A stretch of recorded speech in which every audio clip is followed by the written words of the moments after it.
Hello everyone, welcome to today's biology practical session. In today's session, let us learn about the ecological adaptations of xeric and hydric plants. Let us begin with the adaptations of xerophytes. Xerophytes are plants that are found to thrive in conditions where there is water scarcity in very dry regions like in deserts. These plants face water shortage.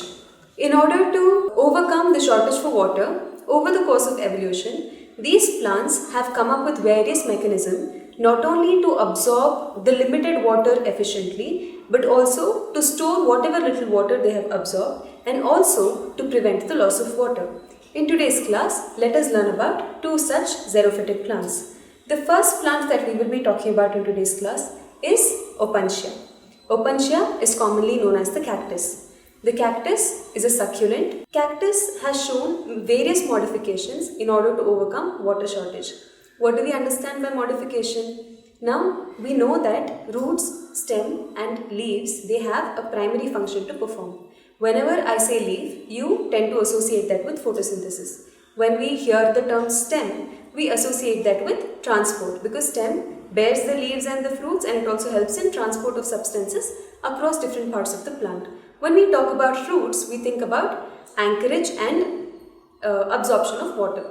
If these parts of the plant perform any other function other than their primary function, a leaf is meant to perform photosynthesis. If a leaf is doing something other than performing photosynthesis in order to adapt to a certain environment, then it is called a modification. In cactus or Opuntia, we can see such modifications. Okay, so I will begin with the root. Okay, so this is a picture of Opuntia. Opuntia is a xerophytic plant. The roots in this plant are deep. They run deep into the layers of the soil. Also, they branch very profusely from near the surface itself, so that if there is any rain, the water that is present in near the surface of the soil can be easily absorbed. Now let us look at the stem. Whatever is shown in green color here is the stem. Okay, so the stem is modified. Usually stem performs the function of stem-based structures that help in transport of substances across the cell, but here it is photosynthetic and it is flat. Okay, so this stem performs the function of photosynthesis and is called the phylloclade. Also, the stem is capable of storing water. Now let's look at the leaves. The spines that you see on Opuntia are the modified leaves. So these leaves are pointed and they are reduced and they are spine-like. The reason why these leaves are modified to spines is to reduce the rate of transpiration. We know that transpiration is loss of water in the form of vapor through the aerial parts of the plant. Leaf was present as a flat normal leaf, then the structure available for transpiration would have been more. Therefore, the leaf is reduced and it's small. So this conserves more water. The whole idea of these plants adapting is in order to conserve whatever limited water is available for them. Therefore, these leaves are modified to spines. Here the stem is modified into a flat photosynthetic structure which stores water called the phylloclade. The leaves have become small pointed spines, that is to reduce transpiration. Now let us look at this plant here. This is the second type of xerophyte. This is called bryophyllum. This also is an example of xerophyte. Here you can see that the stem is reduced. The stem is sparingly branched. There is not much branching you can see in the stem. Now most of these modifications are in the leaf. The leaves are very thick and succulent. They store water.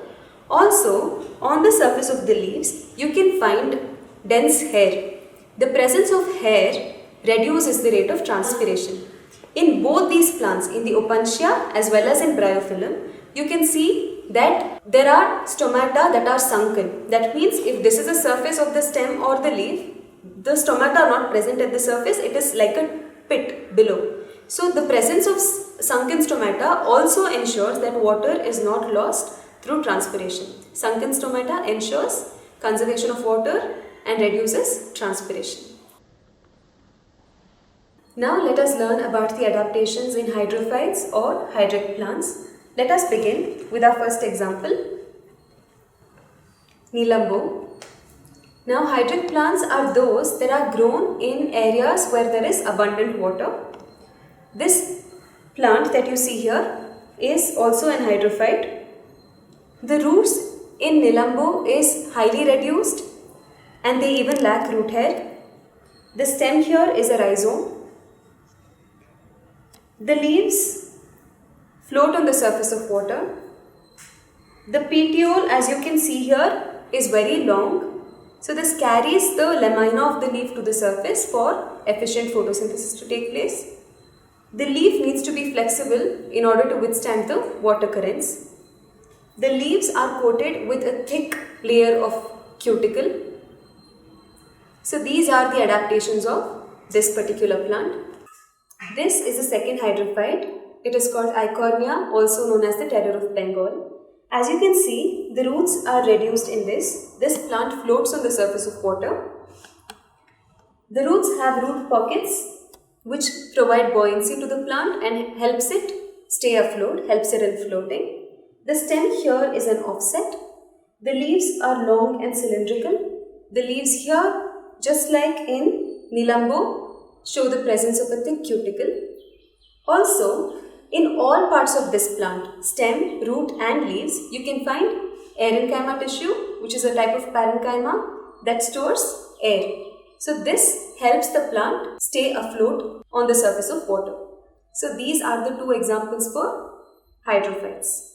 So this example of xerophytes and hydrophytes will be asked in the practical exam for 2 marks. If this question is asked, you are required first thing to identify the plant that is given. Okay, for example, if this plant is given, the first thing you have to do is write down what kind of adaptation it is and also what plant it is. If Opuntia is given, you will write Xeric adaptation and Opuntia. If a hydrophytic plant is given, you will write Hydric adaptation and either Eichhornia or Nilambo. The second mark is for writing points about whichever plant is given to you. You can write about its adaptation. So that will fetch you 1 mark. Whichever point you would be writing has to be relevant to the specimen that is given.